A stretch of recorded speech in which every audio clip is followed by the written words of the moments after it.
Existe uma velha história sobre um experimento cruel. Cientistas isolaram completamente ratos, e os bichos ficaram neuróticos, deprimidos e morreram cedo. Essa história é sempre usada para mostrar que isolamento social é ruim para a gente, que somos seres sociais. Mas quase ninguém fala do outro lado da moeda. Ratos que viviam juntos o tempo todo, sem um minuto de sozinhos, também ficaram doentes. Schopenhauer sacou essa parada há uns 200 anos quando disse: a solidão é o destino de toda mente que pensa diferente. O filósofo alemão, conhecido pelo seu jeito pessimista de ver as coisas, percebeu algo que a sociedade moderna tenta esconder a todo custo. Existe uma diferença enorme entre a solidão que te jogam, que te destrói, e a solidão que você escolhe, que te liberta. No silêncio total da sua própria companhia, sem aquela pressão de ter que bancar um personagem o tempo todo, Schopenhauer achou o que muita gente procura desesperadamente em relacionamentos: paz interior. Enquanto nossa cultura endeusa a vida, hiperconectada e acha que ficar sozinho é doença, uma pergunta começa a incomodar. E se essa nossa birra de ficar sozinho não for sinal de que somos sociais e saudáveis, mas sim um sintoma de que não conseguimos encarar umas verdades que só aparecem quando estamos totalmente sós? Já reparou como muita gente prefere aguentar uma companhia tóxica do que passar uma noite sozinha? Dá uma olhada nas ruas de qualquer cidade numa sexta à noite.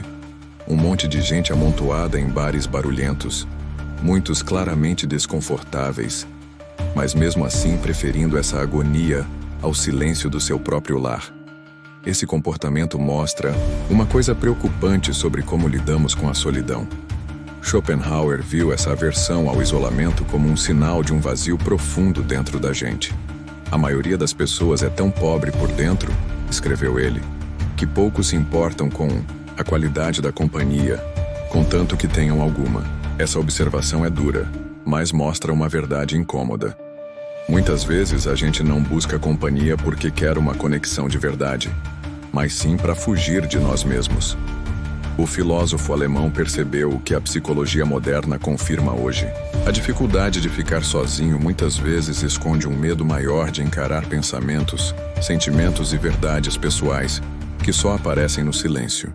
Na nossa vida, isso se mostra naquela agonia quando ficamos sem celular, naquela vontade de ligar a TV assim que entramos em casa vazia, naquela sensação ruim quando o barulho de fora para.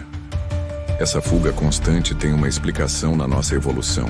Como somos seres sociais, nosso cérebro desenvolveu um jeito de ter medo do isolamento. Afinal, lá na savana, ser excluído do grupo quase sempre significava morte. Só que Schopenhauer argumenta que a nossa época moderna transformou esse instinto social saudável numa doença. A total incapacidade de aguentar a própria companhia. Quanto mais um homem tem em si mesmo, escreveu ele, menos precisa do mundo exterior.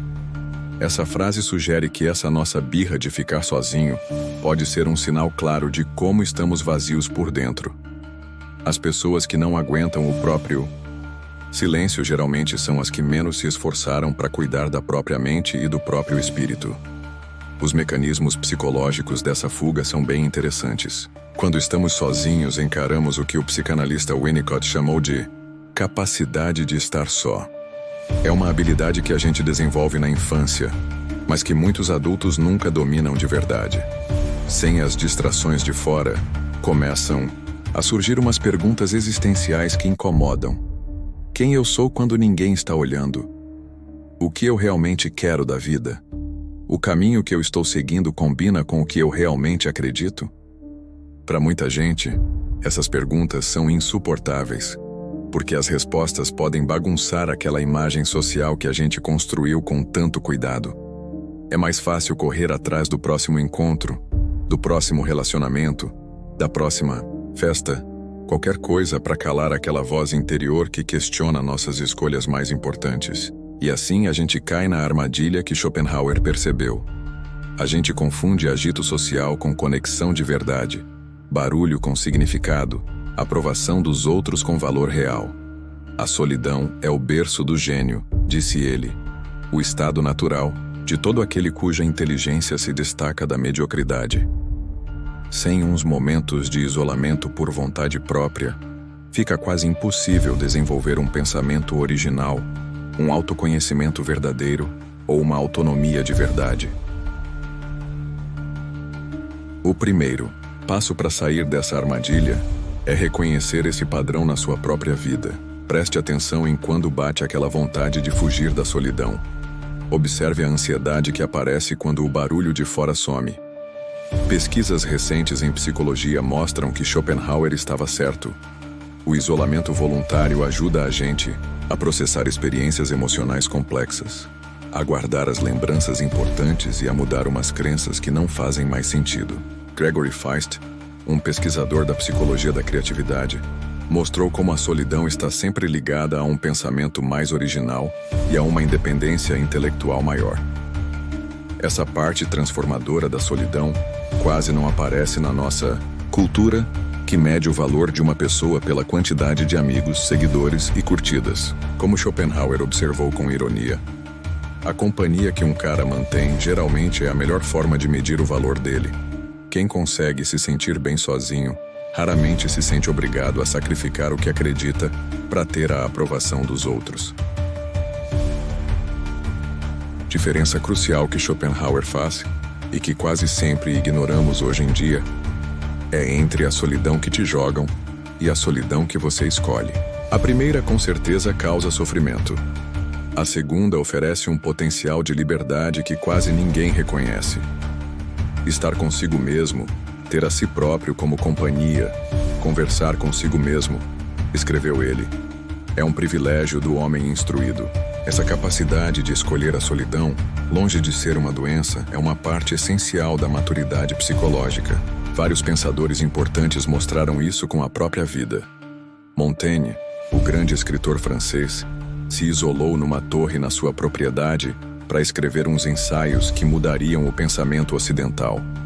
Emerson defendeu a autoconfiança, que só aparece quando a gente se afasta um pouco daquele monte de opiniões dos outros. Nietzsche escreveu que só na solidão a gente cresce, enquanto vivia recluso nas montanhas suíças. A sabedoria esquecida que esses pensadores compartilham é simples e profunda. Existe um tipo de conhecimento que a gente não consegue ter quando está sempre rodeado de pessoas.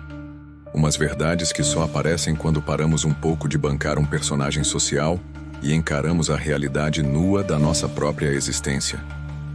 Como é que uma coisa que tanta gente teme pode ser uma porta para uma transformação profunda? Essa contradição da solidão nos convida a repensar umas ideias básicas. Schopenhauer oferece um jeito de ver as coisas totalmente novo. A solidão não é um vazio que precisa ser preenchido, mas sim uma condição necessária para a gente ter acesso a umas experiências humanas que não rolam no meio daquela interação social constante. A solidão oferece ao homem intelectualmente superior uma dupla vantagem, escreveu ele: estar consigo mesmo e não estar com os outros. Essa frase mostra uma percepção transformadora. A solidão não é só a falta de outras pessoas, mas sim uma presença mais forte de nós mesmos. É justamente esse encontro com o nosso próprio ser que ao mesmo tempo apavora quem não está preparado e oferece liberdade para quem cultivou uns recursos internos. A mudança do medo para o conforto na solidão segue um padrão que dá para perceber. No começo, a falta de estímulo social causa um desconforto, o que os psicólogos de hoje chamam de fome de dopamina. Nosso cérebro, acostumado a receber curtidas e aprovação o tempo todo, reclama quando fica sem isso, criando ansiedade e agitação. Essa primeira fase, que a gente geralmente evita a todo custo, é justamente a porta que precisamos atravessar. Se a gente insistir um pouco além desse desconforto inicial, uma coisa notável acontece. A mente vai se acalmando aos poucos. Uns pensamentos que antes pareciam urgentes se mostram só um barulho. Uma qualidade de atenção diferente começa a aparecer, mais ampla, menos fragmentada, menos reativa. Muita gente que pratica meditação vai reconhecer essa mudança como a base da prática. Schopenhauer identificou 3 capacidades diferentes que a gente desenvolve com a solidão voluntária. Primeiro, um dia inteiro por mês, ou um retiro de vários dias por ano. Esses intervalos mais longos permitem uns processos internos que simplesmente não acontecem em períodos mais curtos de solidão, assim como certas reações químicas só rolam depois de um certo tempo ou temperatura. A chave para que essas práticas transformem a gente está na intenção. A solidão que Schopenhauer defendia não era só a falta de companhia, mas sim uma presença ativa consigo mesmo. Estar sozinho, escreveu ele, é o destino de todas as mentes excepcionais. Um destino às vezes lamentado, mas sempre escolhido como o menor de dois males. Comece hoje mesmo a experimentar uma dessas práticas por um tempo determinado, não como uma fuga da conexão social, mas como um cultivo proposital de uma relação mais profunda com o seu próprio mundo interior. Existe uma aparente contradição no centro da filosofia de Schopenhauer sobre a solidão. Aqueles que melhor dominam a arte de ficar sozinhos, muitas vezes desenvolvem uma capacidade maior para conexões genuínas com os outros.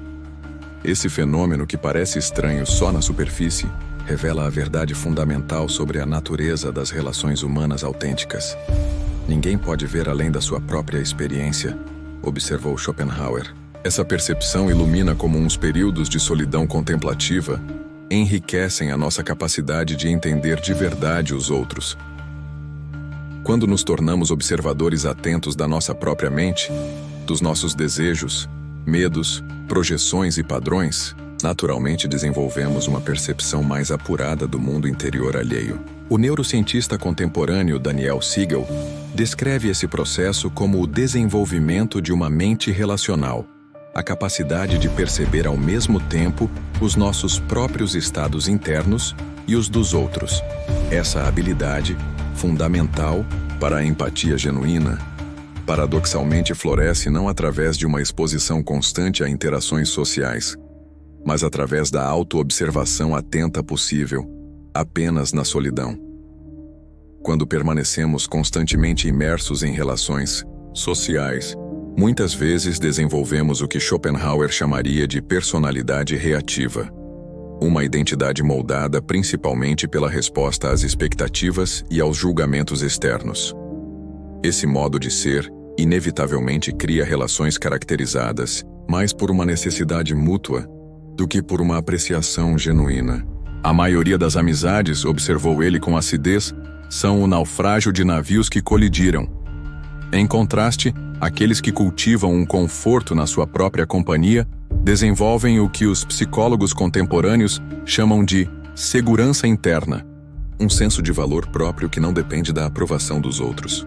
Essa qualidade transforma fundamentalmente a natureza dos seus relacionamentos. Como Schopenhauer notou, ordinariamente, o homem coloca sua felicidade na relação com os outros. Quem é capaz de estar muito consigo mesmo é feliz. Essa transformação se manifesta concretamente em várias dimensões relacionais. Primeiro, aqueles que se sentem bem sozinhos demonstram uma capacidade notavelmente maior de discernimento na escolha de companhias. Não impulsionados pelo medo de ficar sozinhos, eles escolhem associações baseadas numa compatibilidade genuína e num enriquecimento mútuo, não numa mera conveniência ou numa fuga do vazio.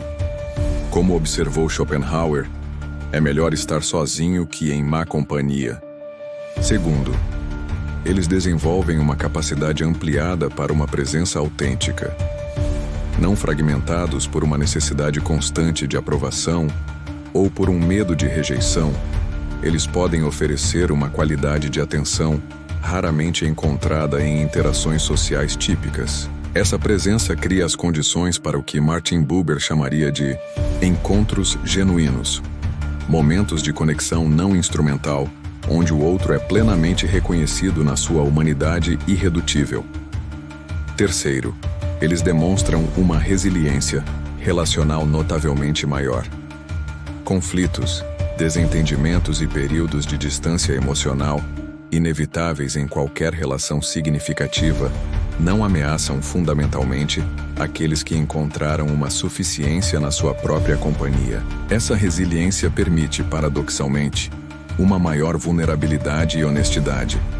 qualidades essenciais para uma intimidade autêntica. A prática da solidão transformadora também desenvolve o que os psicólogos contemporâneos chamam de diferenciação saudável, a capacidade de manter uma identidade distinta mesmo em relações próximas.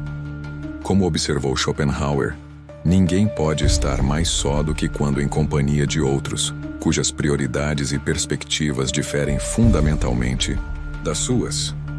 Essa diferenciação, longe de impedir a conexão, possibilita encontros entre indivíduos genuinamente completos, não fragmentos buscando complementação. Talvez o mais profundamente transformador seja como a solidão bem cultivada altera fundamentalmente o propósito das nossas relações. Em vez de buscar outros para preencher vazios internos, encontramos neles espelhos que refletem e expandem uma riqueza interior já descoberta em momentos de solitude. Como Schopenhauer colocaria, aquele que não se basta a si mesmo não será verdadeiramente satisfeito por nada externo. Esse princípio aplica-se universalmente, de amizades casuais a parcerias românticas íntimas, de relações familiares a associações profissionais. Em cada contexto, a qualidade de presença que trazemos é diretamente proporcional à profundidade do relacionamento conosco mesmos, cultivado na solidão. A alquimia final da solidão é esta. Ao aprender a apreciar a sua própria companhia, você se torna simultaneamente mais completo em si mesmo e mais capaz de uma conexão genuína com os outros. Como Schopenhauer observou, a solidão oferece ao homem espiritualmente superior duas vantagens: estar consigo mesmo e não estar com outros. E dessas vantagens floresce uma capacidade transformada para encontros humanos autênticos. Agora que você conhece o paradoxo transformador da solidão, a pergunta crucial é: você continuará fugindo desesperadamente da sua própria companhia, ou começará a cultivar a arte da solidão, que pode revolucionar a sua vida interior e todas as suas relações? Antes de concluirmos, qual prática específica de solidão intencional você poderia implementar ainda esta semana para iniciar essa transformação? Se este conhecimento ressoou profundamente em você, escreva nos comentários, sozinho, mas completo. Compartilhe este vídeo com alguém que precisa dessa reflexão. Deixe seu gostei e inscreva-se para receber mais conteúdos como esse. Nos vemos no próximo vídeo.